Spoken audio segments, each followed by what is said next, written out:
రైతు ఆత్మహత్యలపై BRS party ఏర్పాటు చేసిన అధ్యయన కమిటీ ఇవాళ ఆదిలాబాద్ జిల్లాలో పర్యటించనుంది. కమిటీ చైర్మన్ నిరంజన్ రెడ్డి ఆధ్వర్యంలో 9 మంది సభ్యులతో కూడిన కమిటీ జిల్లాలో పర్యటించనుంది. కమిటీ సభ్యులు మొదట కిసాన్ చౌక్లో రైతు విగ్రహానికి పూలమాల వేస్తారు. అనంతరం బేల మండలం రేణిగుంటలో ఆత్మహత్య చేసుకున్న రైతు కుటుంబాన్ని పరామర్శిస్తారు. ఆ తర్వాత పలు పంటలు సందర్శించి యాపాలగూడ ఫంక్షన్ హాల్లో రైతులతో సమావేశమవుతారు.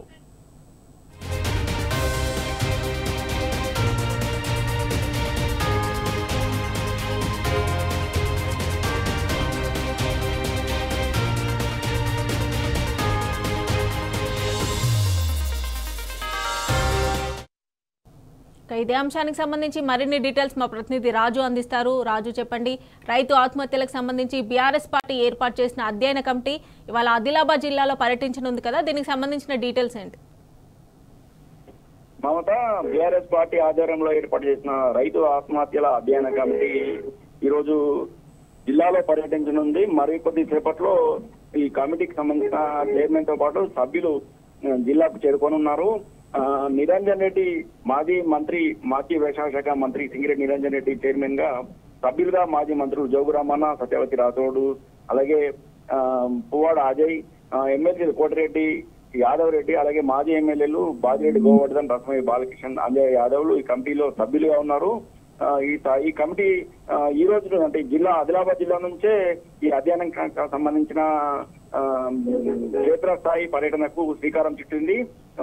జిల్లాలో ముఖ్యంగా ఇప్పటికే ఆదిలాబాద్ జిల్లాలో దాదాపు గత సంవత్సర కాలంలో కాంగ్రెస్ ప్రభుత్వ పాలనలో 33 మంది ఆత్మహత్యలు చేసుకోవడం జరిగింది. అలాగే ఈ నెల చూసుకుంటే దాదాపు 5 ఆత్మహత్యలు చేసుకోవడం జరిగింది. రాష్ట్ర వ్యాప్తంగా చూసుకుంటే దాదాపు 410 మంది కాంగ్రెస్ పాలనలో ఆత్మహత్యలు చేసుకోవడం జరిగింది.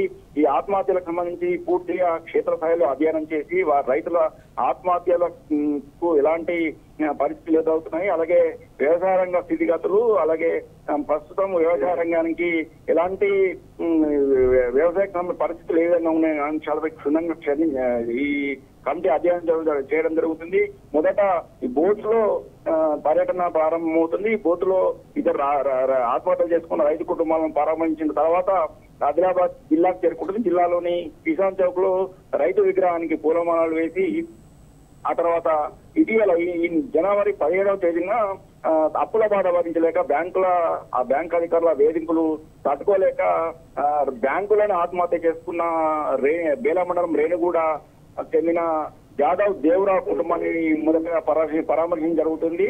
ఆ తర్వాత ఈ బేలలో ఈ జాదవ్ దేవరావు కుటుంబాన్ని పరామర్శించిన తర్వాత రామాయి గ్రామంలో మిర్చి పంటను, అలాగే పత్తి పంటను పరిశీలించడం జరుగుతుంది. ఆ తర్వాత యాపల్గూడలోని ఓ ఫంక్షన్ హాల్లో రైతులతో ఏర్పాటు చేసిన సమావేశంలో ఈ కమిటీ పాల్గొనడం జరుగుతుంది.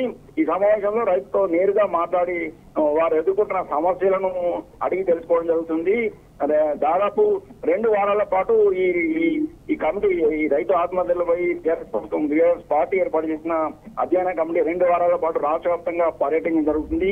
2 వారాల పాటు పర్యటించిన తర్వాత రైతుల స్థితిగతులు, అలాగే ఆత్మహత్యలు దారితీసిన పరిస్థితులను, అలాగే వ్యవసాయ రంగ స్థితిగతులను పూర్తిగా క్షుణ్ణంగా అధ్యయనం చేసిన తర్వాత ఈ నివేదికను రూపొందించి నివేదికను రాష్ట్ర ప్రభుత్వానికి, అలాగే వ్యవసాయ శాఖ కమిషనర్ కు, అలాగే బీఆర్ఎస్ పార్టీ అధినేత కేసీఆర్ కు అందజేయడం జరుగుతుంది. ముఖ్యంగా ఈ రైతు ఆత్మహత్యలపై బీఆర్ఎస్ పార్టీ ఏర్పాటు చేసిన అధ్యయన కమిటీ ఈ రైతులకు అండగా నిలిచేందుకు, అలాగే రైతులకు మనోస్థైర్యం నింపేందుకే ఈ పర్యటనను ఈ కమిటీని ఏర్పాటు చేసినట్టు బీఆర్ఎస్ పార్టీ జిల్లా అధ్యక్షుడు, మాజీ మంత్రి, ఈ అధ్యయన కమిటీకి సంబంధించిన సభ్యులు జోగురామన్న చెప్పడం జరిగింది.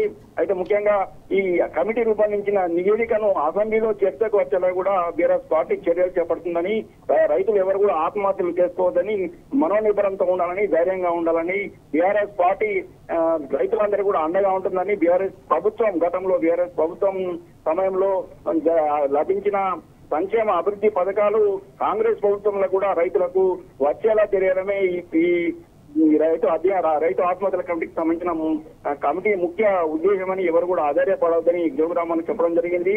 ఈ కమిటీ నివేదిక ప్రభుత్వం దృష్టికి తీసుకోవడం కాకుండా అసెంబ్లీలో చర్చ పెట్టడంతో పాటు రైతుల ఆత్మహత్య చేసుకున్న రైతుల కుటుంబాలకు నష్టపరిహారం చెల్లించేలా కూడా ప్రభుత్వాలపై ఒత్తిడి తీసుకొస్తామని, అలాగే ఈ రైతులకు సంబంధించిన కాంగ్రెస్ ప్రభుత్వం కాంగ్రెస్ పార్టీ ఎన్నికల సందర్భంగా ఇచ్చిన హామీలను నెరవేర్చలేని వరకు కూడా తమ పార్టీ బీఆర్ఎస్ పార్టీ పక్షాన రైతుల పక్షాన పోరాటం జరుగుతుందని మాజీ మంత్రి జోగురామన్ చెప్పడం జరిగింది. Right Raju, thanks for updates.